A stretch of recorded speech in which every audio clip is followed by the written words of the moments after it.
제5장 가난에 대한 분노. 전쟁 후 비참한 대한민국 경제 상황. 전쟁 후 대한민국의 상황은 비참했다.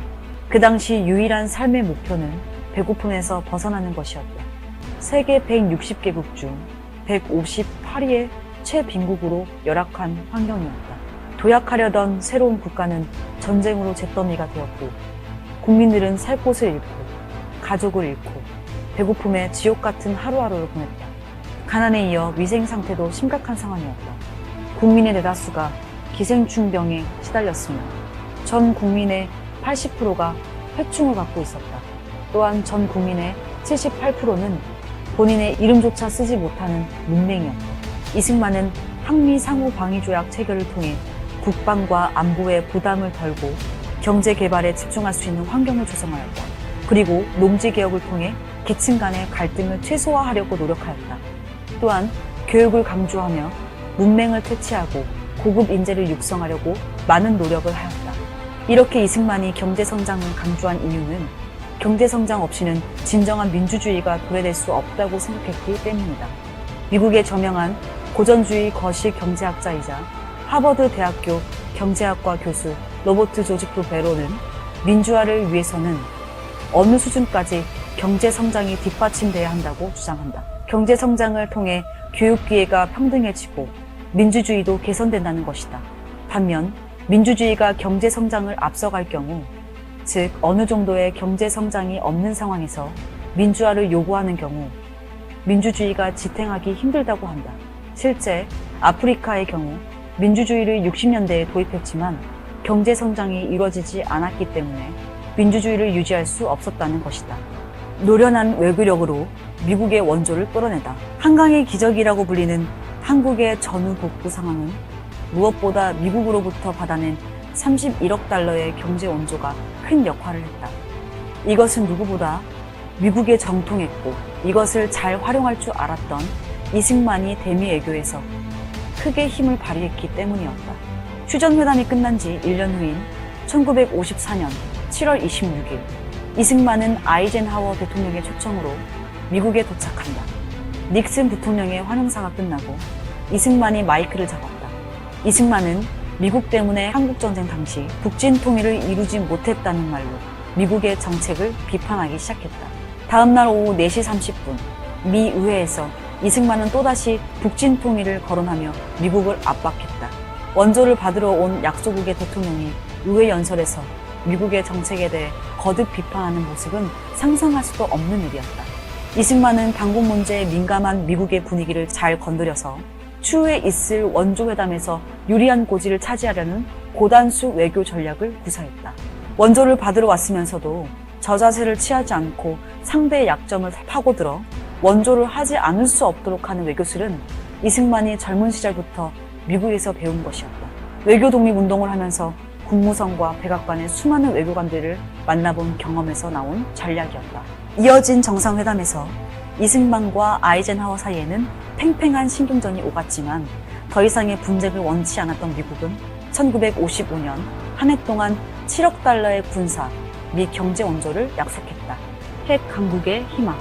대한민국의 핵에 대한 이승만의 바람은 6.25에서의 북진 통일에 대한 의지로부터 시작되었다.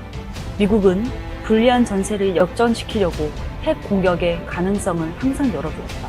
이는 소련 및 중국의 개입을 억제하였지만 미국의 핵 공격이 3차 세계대전을 일으킬 것을 우려한 영국은 미국을 만류하였다. 이승만은 전세가 불리하게 돌아감에도 트루먼이 원자폭탄 투하를 망설이고 있는데 강한 분노를 나타내었다. 이승만에게 핵폭탄은 통일의 무기로 생각되었다.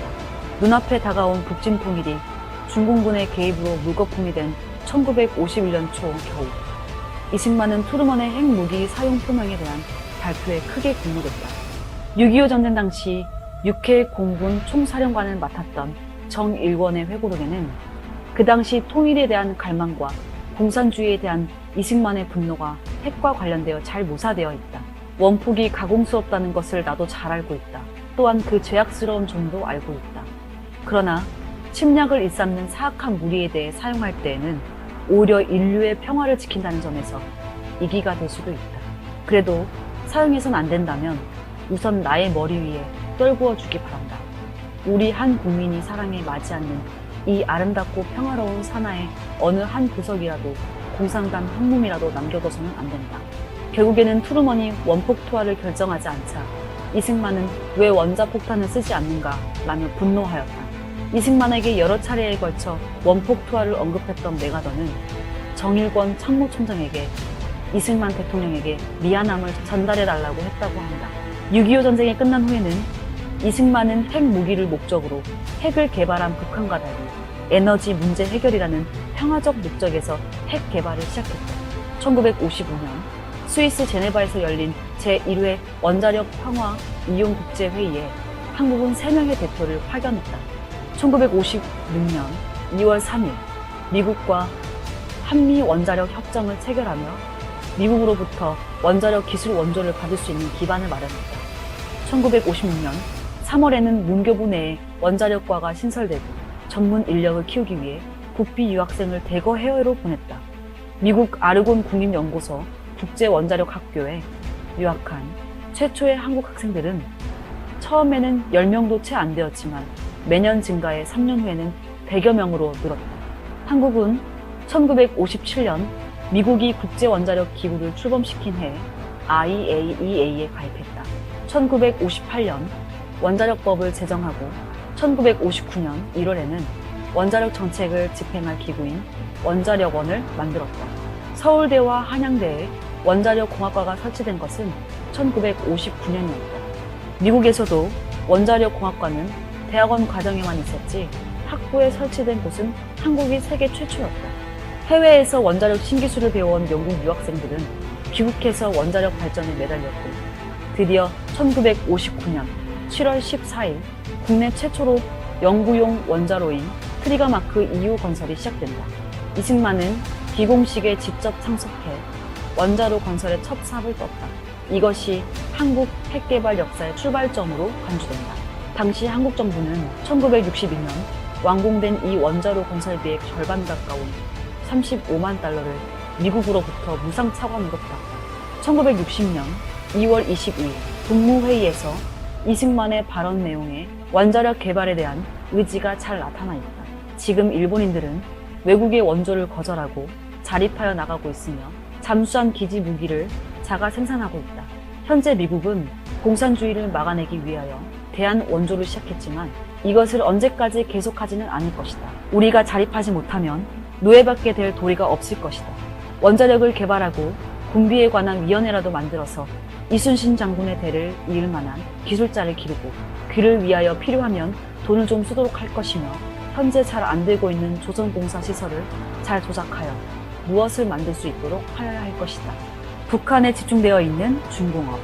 일본 식민지 정책에 따라 한반도 남쪽에는 농업과 석유를 중심으로 한 경공업이 발전하였고 북쪽에는 수력발전소와 지하자원을 활용하여 중공업이 발전하였다. 그 결과 38선의 경계로 국토가 분단되자 당장 남한에는 모든 것이 부족했다. 농사를 짓기 위해 필요한 국내 유일의 비료 생산 공장인 흥남 질소비료 공장도 북한에 있었다. 그때 당시 이곳의 생산량은 전국의 모든 곳에 비료를 공급하고도 양이 남을 정도로 규모가 컸지만 남한에서는 단 한 줌의 비료도 생산하지 못하는 형편이었다. 농사를 지으려면 비료가 필요했고 이런 이유로 남한의 경제 상황은 날로 심각해졌다. 이승만과 기업가 시대에는 당시의 실정이 다음과 같이 기록되어 있다. 남한에는 수천 년 경작을 되풀이해온 탓에 매년 비료를 주지 않으면 생산이 불가능한 농지와 북한에서 공급되는 전력을 공급받아 가동하는 조선맥주, 소화기린맥주, 조선유지, 태창직물 등 소규모 경공업 시설이 위치했다. 당시의 중공업 분포도를 보면 남한 21%, 북한이 79%였다. 금속공업 제작의 90%가 북한에서 이루어진 반면 방직공업 생산의 85%는 남한에 치우쳐 있었다. 또 철광석, 성철 등 금속기계 공업에 필수적인 지하 자원은 남한에는 매장량이 거의 없었고 무연탄, 흑연, 중석 등도 북한이 독차지하고 있었다. 1940년 공업 생산액의 남북한 분포 비율은 화학은 18대 82, 금속은 10대 90으로 북이 압도적이었다. 당시 이승만은 미국에게서 장기 원조 약속을 받았지만 미국이 지원한 원조 물자는 당장의 허기와 헐벗음만 겨우 면할 수 있는 식량과 의류 등 소비재가 주요 품목이었다. 전후 국제연합 한국재건단이 한국 정부에 제출한 건의서에 따르면 1953년부터 57년까지 국내에 드는 화학비료는 40만 톤이었고 이를 해외에서 수입하려면 연간 6천만 달러가 필요했다. 당장 전체 원조 금액 2억 달러 중 20에서 80%를 비료 수입 비용으로 지급해야 할 상황이었다. 이승만은 중장기적인 자립경제를 지향하였다. 따라서 원조에 종속되는 소비재가 아닌 자립을 위해 산업재가 필요하다는 입장을 계속 밝혔다. 그러한 입장에서 비료공장 성립의 의지를 보였다. 하지만 미국은 고도의 기술과 숙련된 기술자를 필요로 하는 비료공장을 한국에 건립하는 것은 힘들다고 판단하여 비료 완제품을 공급하고자 했다. 자체 생산 능력을 기르는 것이 중요하다고 판단한 이승만의 입장과는 다른 원조 방식이었다. 비료공장 건립이 실패하자 이승만은 산업시설 건립에 필요한 시멘트 공장 설립을 미국이 아닌 유엔 한국재건단에게 요청하였다. 유엔 한국재건단은 시멘트의 필요성에 동의하였고 한국 정부의 합작으로 그렇게 문경 시멘트 공장이 건립되었다. 준공 당시 생산량은 연간 24만 톤 규모였다. 시멘트 공장 건립 이후 미국은 전체 원조금의 25% 이내를 산업시설에 지원하기로 합의하였다. 미국과의 합의를 통해 원조금으로 비료공장을 설립할 수 있었다. 1961년에 준공한 충주 비료공장은 연간 8만 5천 톤의 비료를 생산하게 됐다. 그리고 본격적으로 제철, 조선, 한유리 등 주요 공업시설과 지하자원 개발을 시작하였다. 북한에 집중되어 있는 전력시설. 본격적으로 중공업을 일으키기 위해서는 전력이 필수적이다. 그런데 일제강점기 당시 중공업은 북한에 집중되어 있어 전력시설 또한 북한이 활성화되어 있었다. 1945년 평균 발전 전력은 북한이 96%를 점하였고 남한은 불과 4%만을 차지하였다. 그마저도 북한이 단전 조치를 취하면 남한은 순식간에 암흑에 휩싸이게 되었다. 실제로 1948년 5월 14일 오전 10시 30분에 남한 단독 총선고 반대와 손정대금 불만으로 북한은 일방적으로 전기 공급을 중단했다. 약정된 남한 송전 요금을 미군 측이 청산하지 않으므로 대전 송전을 반성코자 한다. 만약 한국인 동포끼리 해결할 의사가 있으면 평양으로 오라는 통보와 함께 5.14 단전이 단행되었다. 북한뿐만 아니라 미국 또한 1945년 한일 문제 등을 이유로 한국 정부와 대립이 있을 경우 석유 공급을 두고 한국 정부를 압박하였다. 누구든지 기름 없이 달리는 자동차를 개발하면 봐주겠다고 공언하기도 하였다. 이렇게 이승만은 부족한 전력난을 해소하고 산업 발전을 위해 새로운 방법을 강구하여야 하였다. 이승만은 우선 석탄을 자급자족하기 위해 국내 강원도 태백 탄광 개발과 석탄 수송을 정책적으로 추진한다. 이승만은 전문적인 정책을 위해 사업가, 경제인, 기술자, 유학생 등을 초청하여 조언을 얻고 구체적인 계획을 실현해 갔다. 평화선 발표로 일본으로부터 해양자원 보호. 일본이 패전한 후 미국 메가더 사령부가 일본을 점령해 일본 어민들이 먼 바다로 나가는 한계를 두기 위해 눈선을 메가더 라인이라고 한다. 그런데 샌프란시스코 강화 조약 이후 메가더 라인 철폐 문제가 거론되면서 일본 어민들이 경계선을 넘어 조업을 하는 경우가 잦았다. 이 문제를 그대로 방치하면 일본 어민들이 한반도 근해까지 들어와 우리 어업의 근본을 뒤흔드는 피해가 예상되는 상황이었다. 메가더 라인이 소멸될 것을 예상한 이승만 정부는 자구책이자 보안체계 하나로 동해상에 해상 경계선을 두었다. 우리나라 해안으로부터 60마일 수역에 포함된 수산자원과 광물자원을 보호하기 위한 수역, 즉 어로 관할 수역을 발표한 것이다.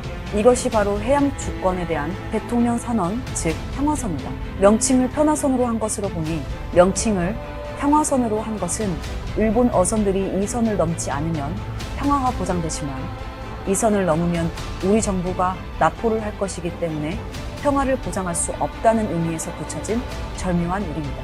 이승만이 해양 주권 선언을 하자 일본은 물론 미국과 영국 등 세계 각지에서 비판 여론이 일어났다. 하지만 이승만은 아랑곳하지 않고 평화선을 실효적으로 지키고자 했고, 이는 이후 벌어진 한일회담에서 큰 쟁점이 됐다. 또한 평화선에 독도를 포함시켜 독도에 등대를 세우는 등 독도를 실효 지배할 수 있는 결정적인 계기를 마련하기도 했다. 하와이 망명 시절부터 시작된 교육사업. 전쟁 기간 동안 대부분의 학교는 파괴되었다. 아이들은 거리를 떠돌거나 폐허에 물이 지어 노는 게 하루 일과의 전부였다. 하와이에서 독립운동을 하던 시절부터 교육을 통한 인재 양성의 중요성을 누구보다 잘 알았던 이승만은 학교 복구와 신축을 다른 어느 분야보다 우선해서 시행했다. 이승만 정부는 1949년에 6년제 의무교육제를 도입하고 문맹 퇴치운동을 벌였다. 그 결과 학생 수도 중학생 10배, 고등학생 3.1배, 대학생 12배로 늘었다. 그렇게 성장한 인력은 1960년대부터 본격적으로 진행된 공업화에 필요한 값진 노동력이 되었다. 고급 인력의 양성도 빠른 속도로 이루어졌다. 해방 직후 19개교에 불과했던 대학이 1960년에 63개의 개교로 크게 늘어나 대학생이 10만 명으로 늘어난 것이다. 가난한 나라였음에도 불구하고 1950년에 매년 평균 600명 이상이 미국을 비롯한 선진국으로 유학을 떠났다. 특히 외국어의 전문적 교육과 유능한 외교관 양성, 그리고 기업인들의 해외 진출을 위해 정부 부조로 1954년 1월에 한국외국어대학을 신설했다. 이승만의 고급 인재 양성 의지가 나타난 대표적인 경우가 1953년 인하공과대학교 설립이었다. 전쟁 중에 교민들이 한인 기독학원 부지를 판 금액의 일부를 보내왔는데 이승만은 그 돈의 모금액을 보태 미국의 매사추세츠 공과대학교 같은 최고 수준의 공과대학교를 세우려고 했다. 이승만은 학교에 힘을 실어주기 위해 국회의장 이기붕과 문교부 장관 김범리를 이 사진에 포함시켰다. 인하대학의 인하는 1903년 최초의 하와이 이민 출발지인 인천과 독착지인 하와이의 앞글자만을 조합하여 만든 이름이다. 하와이 동포의 꿈과 염원이 담겨있던 한인 기독학원이 1947년 폐교되었으나 민족교육 함양이라는 그 설립의 정신은 잃지 않고 국내에서 승화되었다. 6.25 전쟁 중이었던 당시 이승만 대통령은 과학기술자 양성을 위한 공과대학 설립을 구상하고 있었던 것이다. 또 이승만은 1957년 우남장학회를 설립하여 전국에서 선발된 고등학생과 대학생들에게 당시 1천만 환의 장학기금을 나눠서 지급해 학업을 도왔지만 이 일은 대통령 측에서 하야하면서 더 이상 계속하지 못했다. 이승만은 하와이 독립운동 시절부터 대통령 하야까지 한국의 가난에 분노했다. 가난이야말로 국민의 삶을 피폐하게 만들고 민주주의의 도입을 지연시키는 장애물로 보았다. 이승만은 가난에서 벗어나는 길을 교육에서 찾았다. 교육을 통해 국민을 계몽시켜 선진국과 같이 가난에서 벗어나고 민주주의를 실현하는 나라를 이루고자 했다. 이승만의 경제 청사진은 국민 교육을 바탕으로 했기 때문에 한국 경제는 도약할 수 있었다.